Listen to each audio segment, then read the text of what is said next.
Alrighty, good morning, everybody. Welcome to a unscheduled. Well, actually, we scheduled this live stream. This is going to be a live press conference by the Los Angeles District Attorney. I think his name is Nathan Hochman.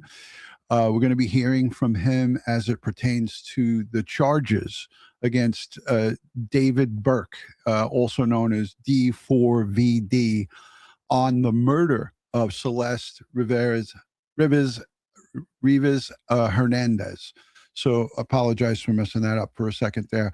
But this is a look inside the press conference. It's not, it hasn't started yet, but they're going to give us an update on the charges that is pertaining to, remember, he was arrested on Thursday. So these charges, we will hear more from the district attorney as they get to the podium, and we're all waiting to see what the district attorney has to say. Hey, Ed, how are you? You're a little tardy, but that's okay. I'm glad you're here. So what are you expecting to hear this morning from the district attorney, Ed? Well, they're going to give the cause for the arrest, hopefully, and the charges that will be brought up and in his arraignment. Yeah. And, it's funny. I'm looking at some of the local stations and they don't have any of this live.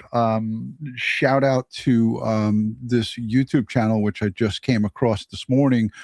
His name is Mark the Shark. And he on his own time went down there, waited in line. And I was in his chat, chatting up with some of the people in there. And he's providing this feed right now for us. There are tons of news cameras in there, but I don't see anything live. I'm looking at Fox 11. I'm looking at the various Los Angeles TV outlets. So I'll keep a close eye on a couple of different screens that I got going on here. But shout out to Mark the Shark. So he's a great guy, and he actually said hello. I said hello in the chat, and then he acknowledged back. He made a friend with somebody that was visiting from, I think, the state of Oregon, and it was a young girl that was attending Coachella, and she wasn't even from the Los Angeles area. She was just there to support Celeste. So let's take a listen. I'm gonna put the audio up. So listen to what's happening.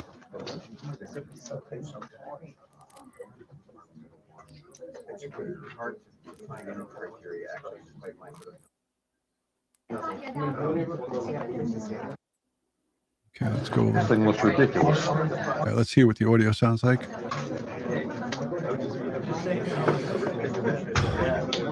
True Crime J, I'm right here in my house. 345, the sexual life of a camel is stranger than anyone thinks. At the height of the mating season, it tries to, never mind. What? How's that? Reasonable? Did you just hear that, Ed? Keep in mind, Jimmy Mack's got a seriously deep voice, and keep in mind, so does Nathan. Are they doing a mic test? Right. What are they doing? Working? Yeah, you tell me. Ridiculous. Oh the guy from the podium? Was that the guy from the podium in the blue shirt walking away? I got to hear this again because I was like, wait a minute. What did he just say? Look, he's back. Oh. I'm going to turn it up.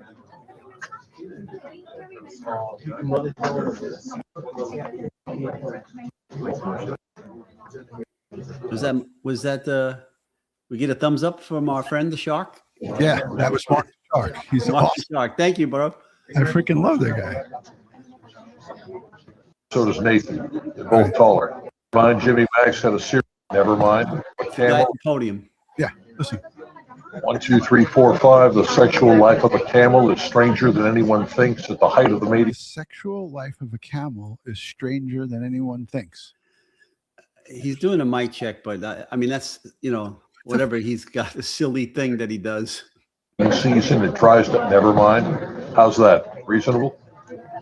Keep in mind, Jimmy Mack's got a seriously deep voice, and keep in mind, so does Nathan. They're both taller. All right? Is that working? This thing looks ridiculous. So this thing looks ridiculous. Freestyle rap. Do it. Too hot to handle, too cold to hold. Richard Ramirez was on a Kaiser roll, going to smoke his. No, I'm not going to go there. Wow. Welcome, Lady Jane. Your mother refills free. All right, this This is ridiculous. Who is this guy? Find out who he is. Smack him in the head. Totally inappropriate for for what's about to happen. Before that, there was a woman singing Christmas songs up at the podium. Christmas carols. I got to get to that. Can we have a little decorum? Let's see if I can put the microphone up. Yeah. Okay? Yeah. Of course. Okay.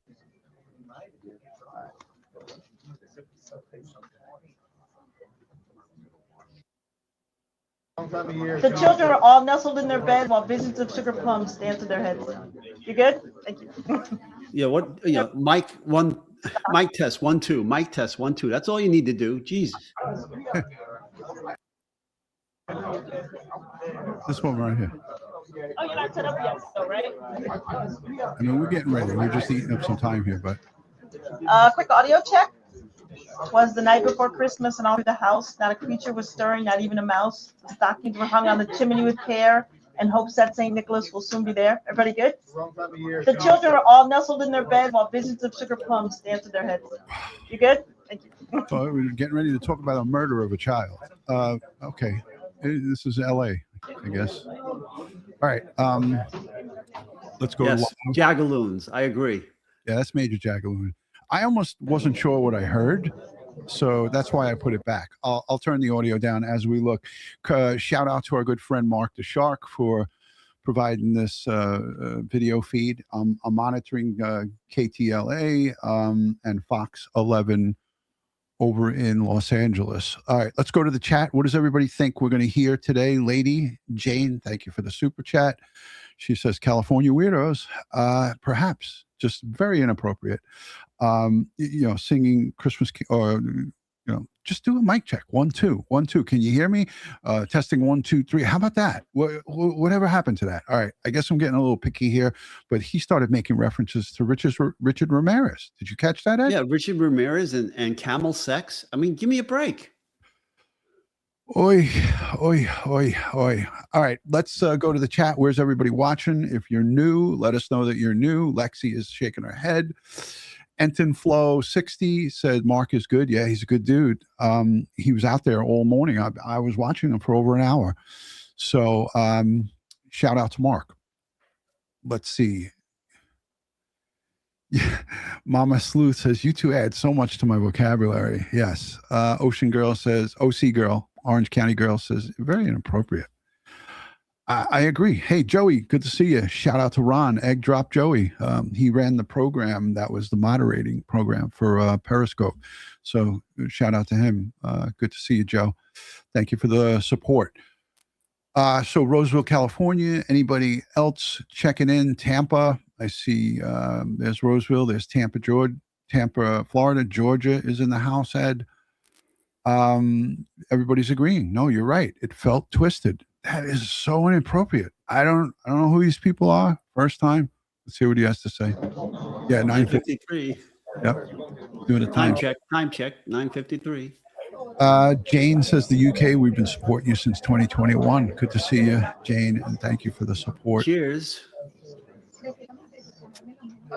So Ed, a lot of people have, and I'm gonna turn it down a little bit so we could talk, but a lot of people, talking heads, are speculating that there was a potential possibility that David Burke, that's D4VD, this entertainer, whatever you want to call him. I don't even call that kind of music entertainment, but some of the defense attorneys, I saw Mark Garagos and many others speculate that there could be a chance that this guy walks out of jail today.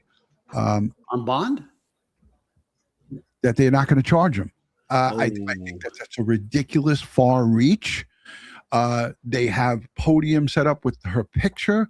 They're holding a press conference. I don't think that the DA, Nathan Hochman, is going to come out and say, the LAPD, because they were saying that LAPD kind of prematurely arrested him. I don't think so. Well, I mean, don't we have a new district attorney in LA? Didn't they get rid of the last guy? The gentleman that's holding the press conference is Nathan Hochman. I don't know the structure and stuff like that over there in LA County. But again, this is YouTubers. Maybe he's having trouble with this is what he's relying on, probably Wi-Fi or his cellular data. We hope that that gets corrected when they come to the podium. But yeah, I mean, Ed, I think it's just ridiculous. It's ridiculous. Right, Jacqueline. They got rid of Gaston, and we have a new one.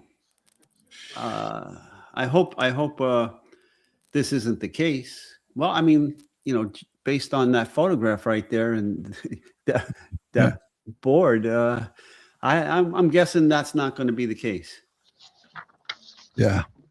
Happens a lot of times when you're mobile live streaming, when you walk around, you get, because everybody's using the data that's in that press conference room, the data starts to get all skewed, and that's what we're seeing here. But I'm hoping that Good Day LA or one of these local stations, I'm looking at Fox affiliates, I see Ed is going into super scan mode. So yeah, I'm going to do research here. Yeah, they're going to have to. I have 2 monitors, but none of them have a live feed in here. But I would imagine once someone comes up to that podium, they will set those cameras onto live. Yeah, it was George Gascon. Kathy, thank you for the $20 super sticker. And Mama Bear, thank you for becoming a new member. We appreciate you guys. If you can take a moment while we're waiting to give this video a thumbs up. I don't care, Ed. I mean, I know what you guys are saying. You're looking to it.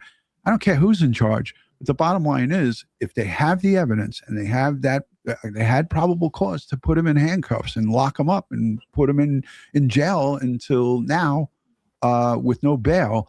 You bet your bottom dollar they got evidence. They got solid, concrete evidence that links him to her murder.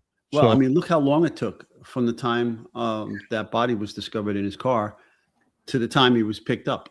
Okay, I would think they had all their I's dotted and all their T's crossed, and they got a pretty solid case. Exactly. What happened there? This stuff doesn't just, the LAPD is not a fly-by-night operation. They're not just locking people up randomly. And like you said, September 2025 is when remains were discovered. They've had all these months to get their ducks in order, and I think that they're sure and certainly have their ducks in order. All right. Good Day LA is on a commercial break, but they did make a mention that they're going to cover this. So as soon as I see that, I'll shoot over to their feed. Hopefully, one of these videos that we're seeing in these. There's like hundreds, not hundreds, but there's lots of video inside. Okay, he's showing a actual mugshot from the booking from when he was taken into custody. This is pretty standard. Thank you. See what he's saying. So the backstory for those who are not familiar, quick backstory. A 14-year-old was reported missing by her parents. Now, she had been dating for at least 2 years this musician or artist, and for 2 years, so when she was 12, it appears that she started dating this guy. Everybody said she looked older for her actual age, and he was now he's 21 now, or 20 21. And so, you do the math there with the age. And so he was above age of consent and considered an adult dating a minor. And the parents allowed that. So in April of last year, or April, was it last year? She was reported missing and then was found dead and possibly dismembered in the front trunk, or as Ron likes to say, the funk of, I believe the owner of this car, this Tesla, is the musician, right? Yeah. The boyfriend. Yeah. The car's registered to him. He tried to state through his attorney that this is his assistance vehicle and that he has many cars. That whole thing is like, oh, I have many cars, but this is not one that I drive. But there's video of her inside the car that's been released on social media. Now, somehow this car was parked on a street for some time, and it got picked up by tow and brought to the LAPD lot for impoundment. Correct.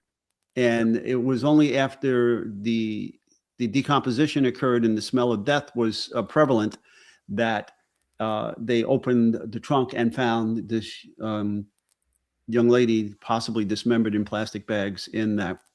Yeah, and the reporting was that her arms and legs were she was dismembered with her arms and legs from the torso, and also this is reporting. We're not saying that this was in fact the case, but also she was decapitated. If that in fact is the case, we may hear some of those details today. I don't think that the district attorney is going to go into great detail, but we don't know. We'll find out together. We're going to be listening together. Yeah, there's a possibility of a lot of forensic evidence here, from the packaging of her torso and limbs, plastic bags. You can get DNA, fingerprints. The preferred method for fingerprints from plastic for this type of situation would probably be vacuum metal deposition, which is where they take a small piece of gold and vaporize it in a vacuum chamber, and it adheres to the fingerprint ridges that are on the plastic bag and visualizes them. Great technique. I hope that I believe LAPD, forensics lab has that capability. Yeah. But there's going to be all types of evidence, possible entomology evidence, possible insects, and so forth and so on. So hopefully they got this guy dead to rights. It looks like we're about to get started here. Yeah. It looks like LAPD there. Good morning, everybody. We are going to give you an update on this case here in just a minute, just to give you an idea of what's going to happen here. We've got the Los Angeles County District Attorney, Nathan Hochman, and the Chief of Police, Jim McDonald, coming up, and they will be speaking to you. I will ask you when we get to any questions. There's only going to be time for just a few brief questions. So this is going to be a long Q&A afterwards. I'm going to ask you if you could do one at a time as much as possible so that we can hear the question, process it, and answer it appropriately. District Attorney Nathan Hochman.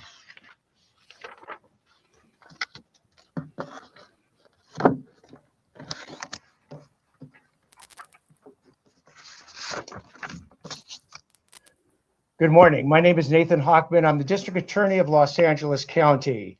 With me up here is Los Angeles Police Department Chief Jim McDonald. Also at this podium on the DA side are the Assistant District Attorney Maria Ramirez, who oversees our special operations. We have John McKinney, who is our Director of Specialized Prosecutions. The Assistant Head Deputy District Attorney is Habib Balian of the Hold on. A little bit Special better. Operations. We have John McKinney, who is our Director of Specialized Prosecutions. The Assistant Head Deputy District Attorney is Habib Balian of the Major Crimes Division. Deputy District Attorney Beth Silverman of the Major Crimes Division will be the lead prosecutor on this case. From the Los Angeles Police Department, we also have Captain Scott Williams, who's the commanding officer of LAPD's Robbery Homicide Division. The Chief of Detectives, Alan Hamilton. The Director of Specialized Prosecutions, Mike Rimkunis, and the LAPD detectives on this case, Josh Byers and Corey Farrell.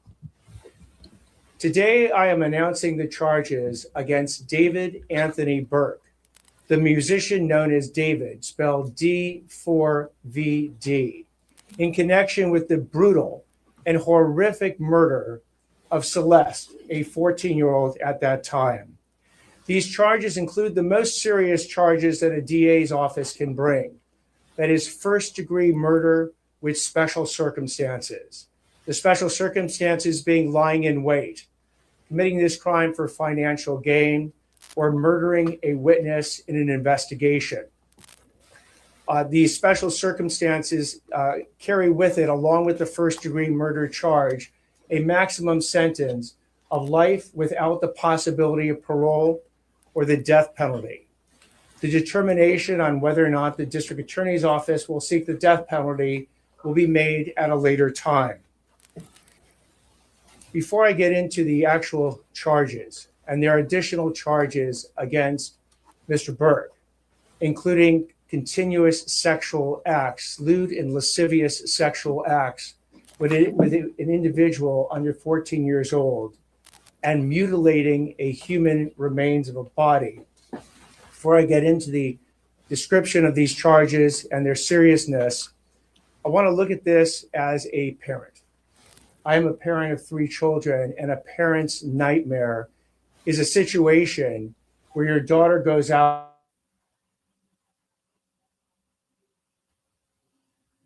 of law. And what I also want to make sure about that the understanding of these charges is clear is my description of these charges is not evidence that we are going to present in court. These charges, in fact, will not be evidence in the court. Evidence will be the witness testimony, the documents, and different types of admissible testimony that we will admit into court in the prosecution, and if it leads to the eventual trial of Mr. Burke, to convince a jury of 12 people beyond a reasonable doubt that each and every one of these charges is true, as well as the special allegations and circumstances that have been alleged. Now, back to this being a parent's nightmare. On April 23rd, 2025, as been alleged by the complaint, Celeste, a 14-year-old at that time, went to Mr. Burke's house in the Hollywood Hills. She was never heard from again. On September 8th, 2025, as alleged in the complaint, Miss Celeste remains, her dismembered and decomposed remains were found in 2 bags inside of a front trunk of a car registered to Mr. Burke. Thereafter began an investigation. The investigation was to determine who killed, who murdered Celeste months and months before. That investigation was carried out in unison and in partnership between the LAPD's Robbery Homicide Division and the District Attorney's Office. At every point in the investigation, through the arrest and the filing of charges, the LAPD and the District Attorney's Office have worked in lockstep. There's been no disagreements amongst these entities in deciding how to proceed with this case, ultimately leading to these charges today. So what you have as well with these charges is that, again, there are 3 sets of charges that have been brought. The first-degree murder with special circumstances, and again, those special circumstances are lying in wait. That Celeste went to Mr. Burke's home on the night of April 23rd, 2025, as alleged in the complaint, at his invitation, and again, was not heard from again. The second is a special circumstance being that this murder was committed for financial gain. As the evidence will show in court, the financial gain was for Mr. Burke to maintain his very lucrative musical career that Celeste was threatening on that particular night. The third charge, in addition to lying in wait and for financial gain, is murdering a witness to an investigation. In this particular case, as the evidence will come out in court, the witness to the investigation was Celeste. And the investigation was into the lewd and lascivious sexual acts committed by Mr. Burke that is the subject of count 2 of this complaint with Celeste while she was under 14 years old.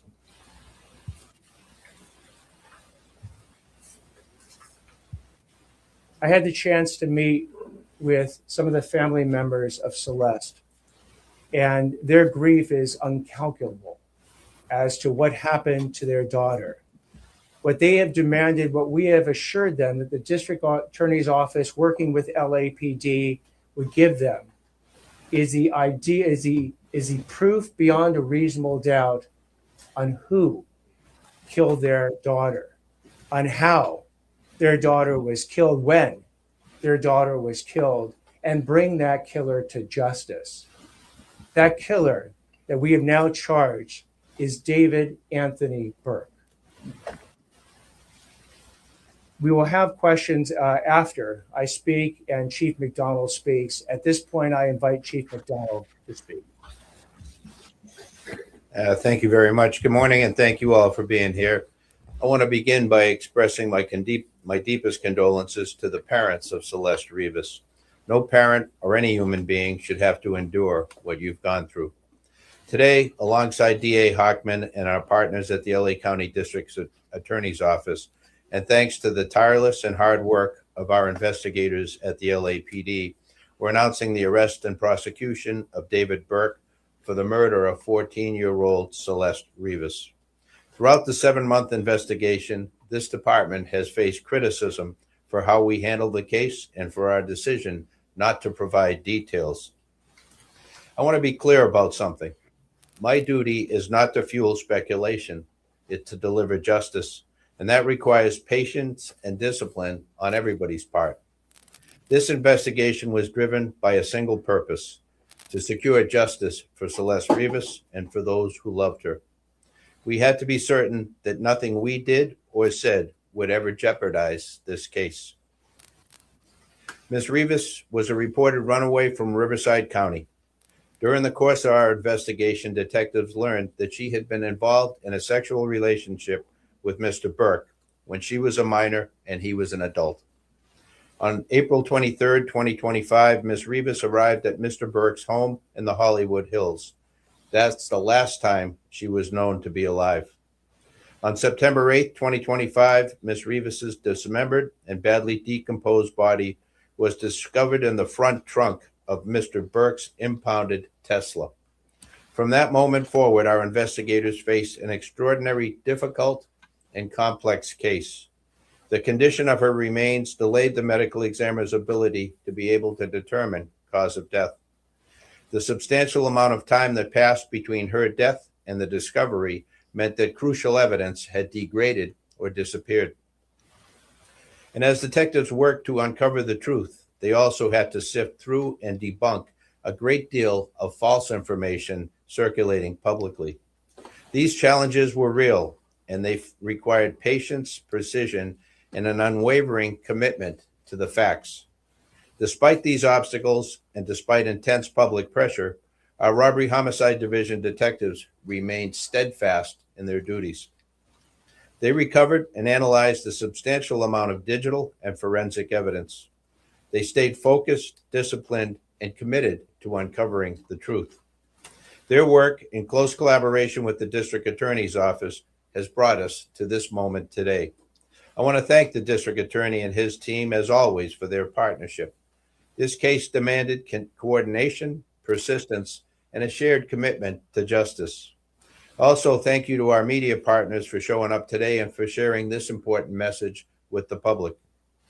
And finally, to Ms. Rivas's family, we cannot undo the pain you are feeling. Our hope is that today brings some measure of accountability and a step in the journey toward healing. Please know that the Los Angeles Police Department remains fully committed to seeking justice on behalf of your daughter. Thank you. So at this point, we'll take questions. Anything more you can tell us about the fact that she was a witness in the criminal investigation, that she reported the abuse, who was doing all that? The details of the allegations that have made, particularly with that special circumstance, will be produced in court. Did you determine cause of death and the difficulty it was to determine both the manner, cause, and date? So with respect to the coroner's report, we will be seeking quite quickly to provide an order to the court that now allows the coroner to release that report to the public. Mr. Hoffman, I from the BBC. Between the finding of the body of Celeste's body or her remains, why has it taken so long for an arrest to be made? I think the police chief got it right, that in a situation where you don't have an eyewitness account, or we can't point to a video that shows the killer killing someone, you have to go through the very rigorous and thorough investigation to look at all the digital and forensic evidence. You have to speak with witnesses, often who are cooperative and some who are not cooperative, in order to obtain all the information necessary to decide who did what, when, how, and what their mental state was at the time. That is what we've been doing over the last, between September 8th, roughly, and today when we bring these charges on April 20th. So again, it's a type of case that you want to make sure you get maximum information. And by the way, if there's anyone out there that has material information about this particular murder or any other actions taken by Mr. Burke, please come forward to the Los Angeles Police Department, come forward to the LA County DA's office, and report that information. Mr. Hoffman, there are other people who are aware of this relationship. Is it possible that you will be arresting other people within his circle? And did he act alone in this death? Again, with respect to whether or not there's any other individuals or going to take any other actions, you will know about them if we do, but at this point, I'm not commenting. Do you believe that you know how she was killed beyond it being homicide? The cause of death. The actual cause of death? The coroner's report will be released shortly. Because it is not currently released, I'm not going to be commenting. But was it determined, not that, if you won't say what it was, but has it been determined how she was killed beyond it being homicide? The coroner has made a determination on how Celeste died, and at the point that the coroner's report becomes public, we'll be able to comment. Was there a specific breakthrough last week? Is there physical evidence that ties David to this murder? There is physical evidence and there is forensic and digital evidence that we intend to present in court to prove these charges beyond a reasonable doubt. So was the arrest made with your knowledge? Your investigation, and just to his question, are you able to tell us exactly what the smoking gun is? And also, if you can address the issue of his visit to Santa Barbara, and that, how does it connect with the murder? So with respect to the actual details of the evidence we're going to be presenting in court, I'm not going to do that today. As far as the concept of a smoking gun, the smoking gun is the totality of the evidence that we're going to bring to prove any case, whether it's this case or any case, beyond a reasonable doubt. Is there any evidence that you've used other underage girls that An investigation is ongoing. If information comes forward on any with respect to any additional crimes, we will certainly investigate it. One more question. Was the arrest made? So much discussion about the difficulties in this case. The chief talked about it as well. What makes you confident? What makes us confident is the totality of the evidence that has been obtained by the LAPD robbery homicide, by the work that the district attorney's office has done, that has led us to the point where we believe we can prove each and every one of these three charges and the special circumstances and the special allegation beyond a reasonable doubt. Why did you arrest him before you charged him? Raise your hand if you have Spanish language and you need a Spanish language translation. Okay. Keep your hands up. My team will come around to you and we will have somebody hide you. Thank you very, very much. Any comment on why we? All right. Ed, I'm going to try to back that up because there were some questions that I wanted to try to see if we could hear again. Well, let me see if I can get this back. I'm hoping that I can. So as I try to work through that, I'll put us back on. Look, first-degree murder, as the district attorney, Nathan Hochman, stated at the podium, first-degree murder, lying in wait, maximum life without the possibility of parole or the death penalty. And we know what state of California and how the governor there does the death penalty. Good luck with that. We're probably not going to see that. But I asked the people in the audience, Ed, if there was ever a case that we would like to see the death penalty, it is definitely for this monster. I got to tell you though, I'm a little aggravated. Well, let me hear about it. Let's talk. Well, it seems, and I don't want to seem unsympathetic, but as a parent of a minor, it is your responsibility to protect that child and to know what your child is doing and who your child is with, hanging out with or dating or whatever the case may be. Okay. I feel that there's some liability here for these parents. She was 12 years old, and the age difference between that when this relationship started is unbelievable. Yeah, we talked about this last night. Night before last. Yeah, but they're treating these parents with kid gloves as if if they had done their job, this child would not be dead. Yeah, it definitely is. We touched on it 2 nights ago. It's definitely a very very unfortunate and concerning issue that we have, because this is not the only 12-year-old child that's running amok and that parents just put their hands up in the air and say, I can't control her. Now, we don't have any insight to the family dynamic, but we definitely did hear a little bit about it, and it doesn't seem like the father was a big figure in her life, and now he's coming forward with saying they're going to give a press conference shortly. So I'm monitoring our friend. He's going to run across the street. There's supposedly her family is going to give a press conference. So people were talking about, well, now all of a sudden in their daughter's death, they want to come forward and put a huge lawsuit against this defendant, or I don't know who.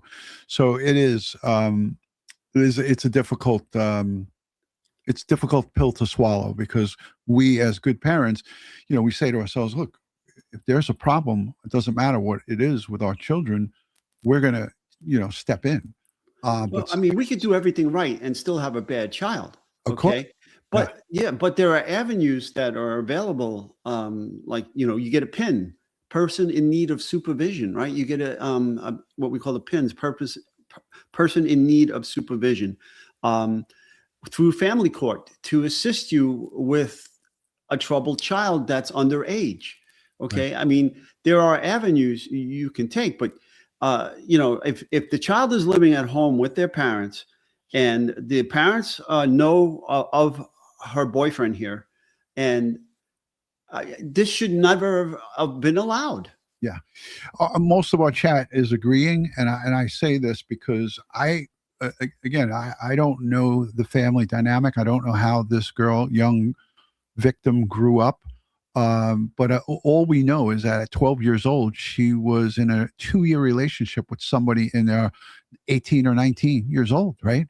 So that's problematic, big time. And to have, I believe that there was reporting that the family was okay with this. Like, she's with someone who has a lot of money. Was he in fact funneling money to her and she was funneling it to that? I don't know. I'm just, speculating here, but at the end of the day, it doesn't make it right. And I want to go back to the press conference and just hear what the district attorney has to say. I'm not playing the whole thing. I just want to play a little piece of it, because I wanted some of the people who came in late to hear what he said in the very beginning, because that was important. But we know the state of California, the governor is adamantly, definitely he is not for the death penalty. And I don't think that they will go forward and charge in this case when they should, in fact. But let's listen. The Assistant Head Deputy District Attorney is Habib Balian of the Major Crimes Division. Deputy District Attorney Beth Silverman of the Major Crimes Division will be the lead prosecutor on this case. From the Los Angeles Police Department, we also have Captain Scott Williams, who's the commanding officer of LAPD's Robbery Homicide Division, the Chief of Detectives, Alan Hamilton, the Director of Specialized Prosecutions, Mike Rimkunis, and the LAPD detectives on this case, Josh Byers and Corey Farrell. Today, I am announcing the charges against David Anthony Burke, the musician known as David, spelled D4VD, in connection with the brutal and horrific murder of Celeste, a 14-year-old at that time. These charges include the most serious charges that a DA's office can bring. That is first-degree murder with special circumstances. The special circumstances being lying in wait, committing this crime for financial gain, or murdering a witness in an investigation. These special circumstances. Let's stop right there just for a second, Ed. And this is what I wanted to talk a little bit about. So what he's alluding to here, and I'll put us back on, is that in fact Celeste was cooperating with the district attorney. And it seems like April 23rd of 2025, she was invited to his home as he laid in wait. And ultimately, we don't know the exact date, but it seems to be 4/23 of 25, the date of death, because I don't think that she was heard from since then. But he got wind, perhaps, or his people got wind that she was going to expose him for being a pedo. I tried to put that in the chat and YouTube wouldn't even let me put it in. They actually banned me from putting that in the chat. I wrote that this guy is a pedo and he deserves a death penalty. YouTube, they wouldn't allow me to put that in, but I'm saying it here.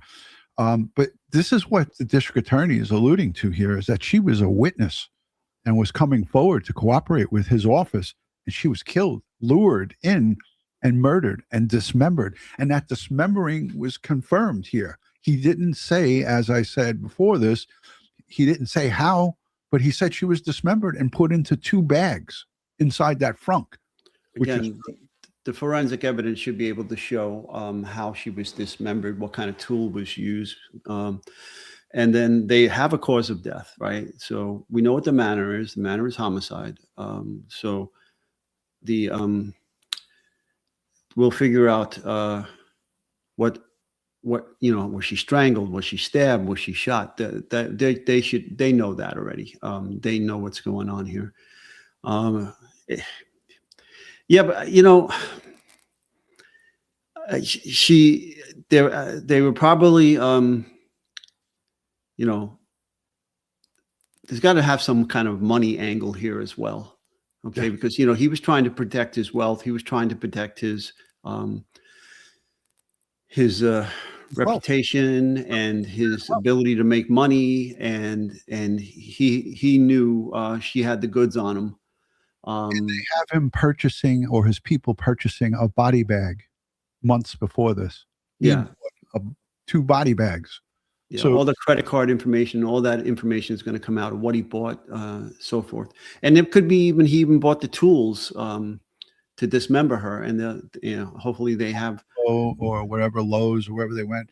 A couple of other things here. He confirms that on September 8th of 2025, her dismembered remains were found inside the front trunk of the Tesla Model X in 2 separate bags.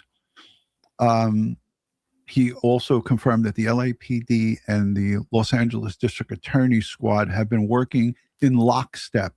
We heard that many times, and Sheriff Nanos from Tucson, Arizona should take a listen to this California sheriff that just spoke at the microphone, because this is how it's done. This is the professional way it's done. Murder in the first degree, and he listed the 2 other components to it.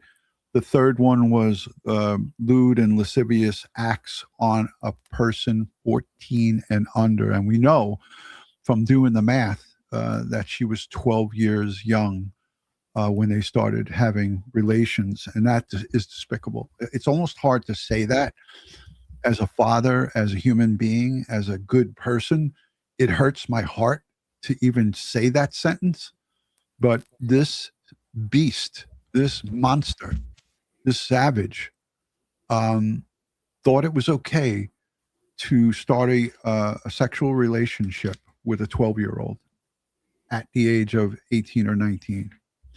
This guy, David, and the people who support him and that go to he was at Coachella last year. He was at Coachella in 2025. And the guy went around and toured after he did this. And I expressed the outrage 2 nights ago when we were live about this, that this guy was free to move all about. Of course, they might have had eyes on him wherever he was, but my God, you dismember and stuff somebody in a Tesla that you own and think that you could just park it on the street and be like, no, I don't know. I don't drive that car. My assistant drives it. That was what he said. Yeah. And, I don't know if this is going to be part of the case, but the coffin on the stage at his performances after this, and I don't know when that song was produced, where he has lyrics about about killing and not feeling sorry about it.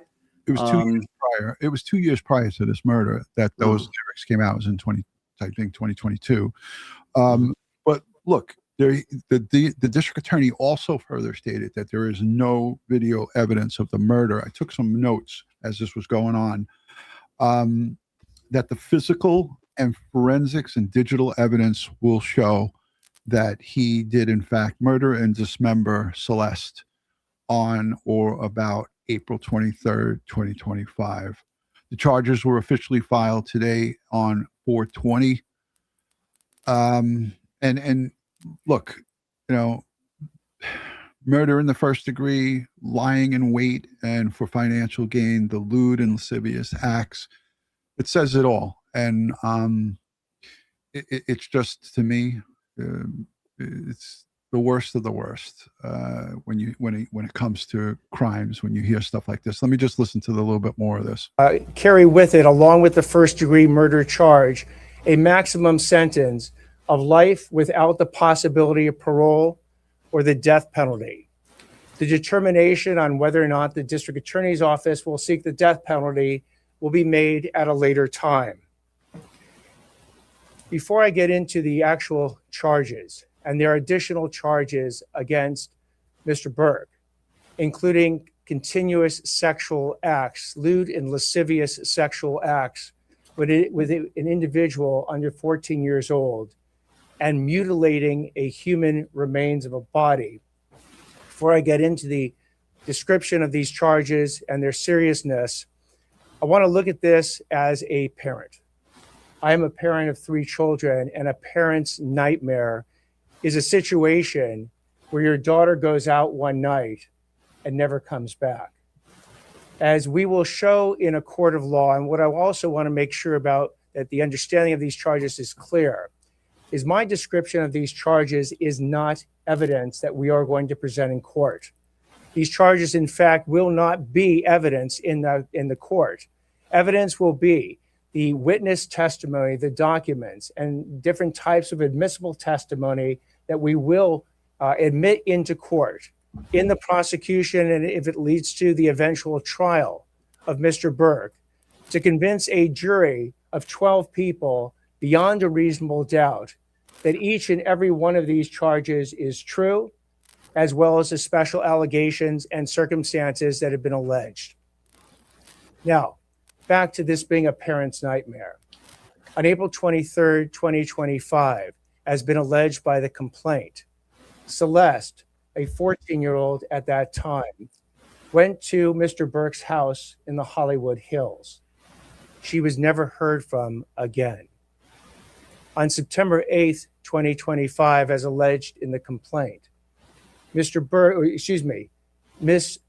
Celeste remains, her dismembered and decomposed remains were found in 2 bags inside of a front trunk of a car registered to Mr. Burke. Thereafter began an investigation. The investigation was to determine who killed, who murdered Celeste months and months before. Ed, we talked about this 2 nights ago about the forensics, and now you further, went into some details about the medical examiner being able to determine how she was dismembered. Can you just talk a little bit about that as I search for the Tesla front trunk picture? I'll put you full screen, Ed. Sure. Due to the gap between the time she was reported missing, the time that she was found, and not knowing any of what the LAPD did in that time period with regards to the residents of the perp here. This dealing with the body alone in the car, the body, as our friend in the chat, Jacqueline, keeps talking about, the decomposition should be pretty bad at that point. There's going to be step-by-step a lot of skin slippage, bloating, bacteria, smells. it'll attract insects, and if the insects could get into the bags, or they'll get into the trunk, definitely looking for that scent. If they can get into the bags, then they'll lay their eggs, and the maggots will feed. Trigger alert for those that have don't really know how this works or have not seen or smelt these things, because I have. And it's something that you'll never forget for the rest of your life. And just thinking about the smell, it brings the smell right back. So I could smell it right now as I'm talking to you. I know the smell, and it's horrific. That said, if there are identifying things like tattoos on the 14, 15-year-old, the decomposition there could cause a problem looking for that information or getting that information. But there are methods that we could use, such as infrared photography, to pull out the image of the tattoo through decomp skin. And we did that exactly in the Gilgo Beach Lisk homicide, the Long Island serial killer homicide, with several of the victims had barely decomped skin, and we were able to get past that to get the images of the tattoos to help with their identifications. DNA should not be an issue here. Tool marks should be left on the skin, muscle, tissue, and bone, things of that nature. Again, they were able to determine through pathology how she died. So we'll know if she was stabbed. We'll know if she was strangled. Toxicology, hopefully they'll have some way of extracting some toxicology. I doubt there's going to be any vitreous fluids left in the eyes upon the decomp and the time and the length of time that they were outside and they were outside of this parking lot storage facility for the LAPD on the roof. I believe the car was parked on the roof, so it was getting a lot of sun. And how the interior of a car can heat up inside, including trunk space and so forth. So that is not good for forensic evidence. It's his car, so finding his DNA, finding his fingerprints, finding his hair and fibers in the trunk is no big deal.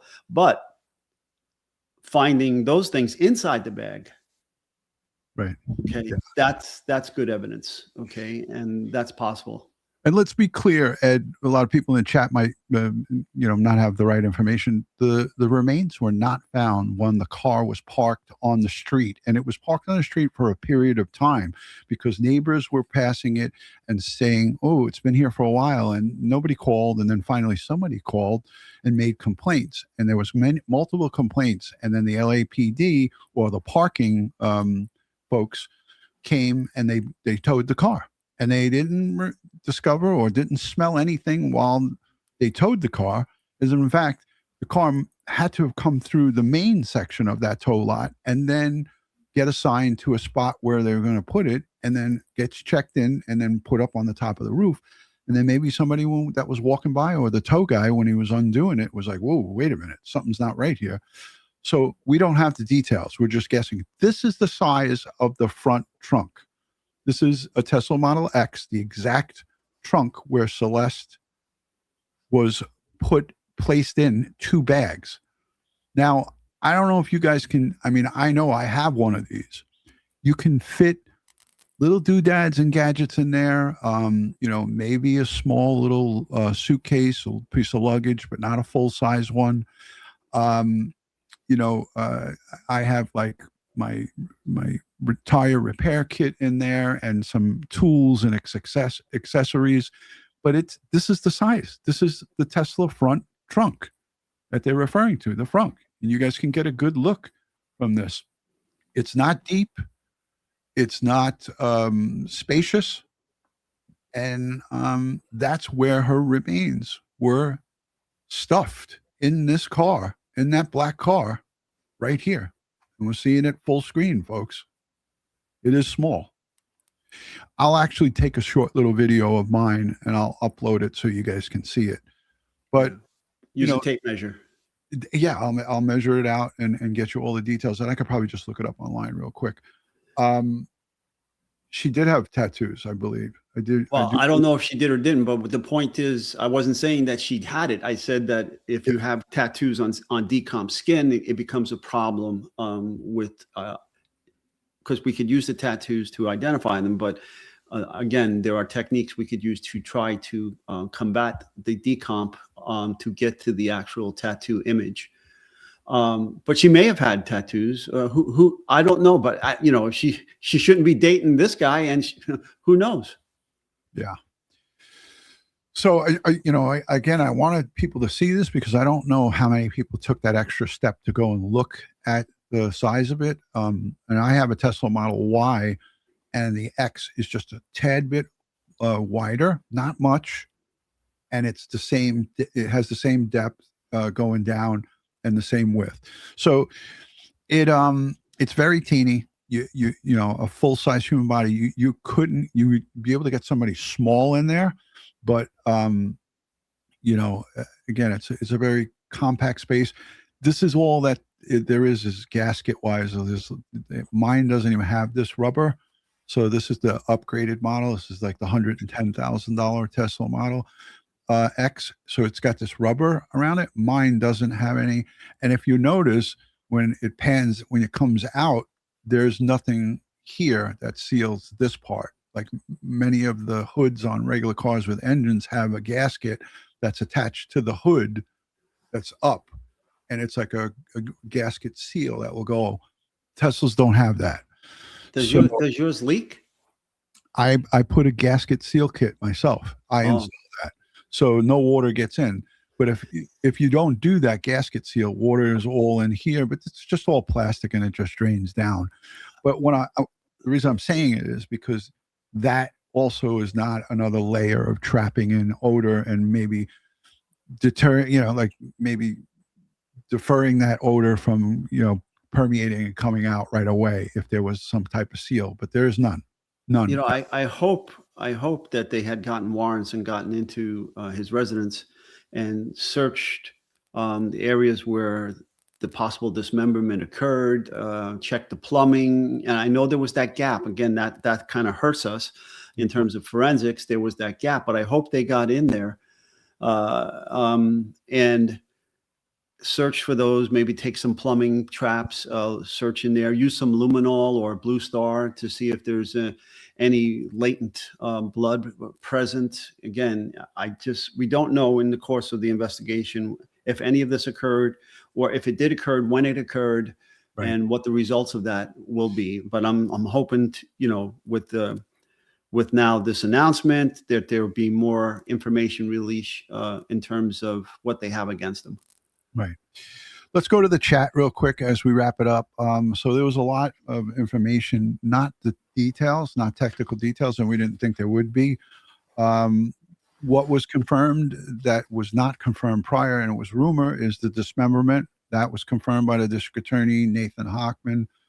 A couple of other things, obviously, the arrest, as we said, he wasn't going to be released today.